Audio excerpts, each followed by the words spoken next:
You finally made the decision or you've decided on something, either one. But after the decision is made, you reopen it. And the mind goes back and it wonders, should I have decided on this? What if, let me look at this again. All the replay. So basically, you've ended up right back in that decision-making process, the loop. But what's happening here isn't necessarily indecision or being indecisive, but really it could be a signal. The decision may not have felt closed or settled internally. So the mind attempts to resolve it by going back to it and reopening it. And this is something that I see pretty commonly. And a lot of time capable people don't struggle with making the decision itself. They struggle with letting the decision stay closed.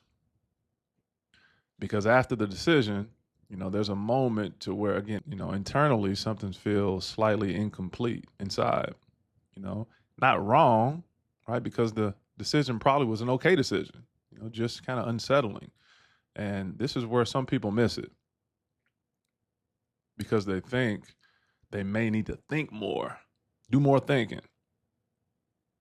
But actually, what could be happening is the system maybe didn't stabilize or settle into the decision after it was made, and you loop back to it. Again, even if the decision was great, it could be a great decision.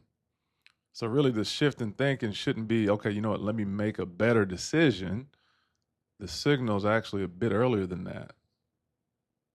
It's actually being able to recognize that moment where the decision feels incomplete or unsettling right there, and then deciding right there to do something different and allowing it to stay closed and not reopening it. So when an individual is actually able to start to do this, decisions can be more firm. The mind may quiet down. Maybe you can stop going back and forth. And in time, things can become more steady. So this is something that I'm working on slowly. I'm slowly putting together an environment that I can be able to work with individuals directly. Again, it's a slow process, putting that together and just really being able to offer signal recognition in real time. Because once an individual is able to recognize signals, cues, you can move forward a lot more clearly and a lot more steady. I'm Darren. If this video resonated with you at all, even just 1%, the tiniest of an amount, I encourage you to subscribe to the channel. If it interests you, there's a lot of information on ADHD these days, and the reality is information's everywhere. You don't need more information, right?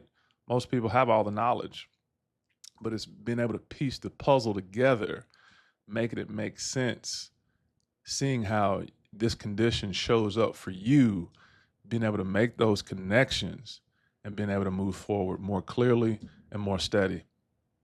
Be well.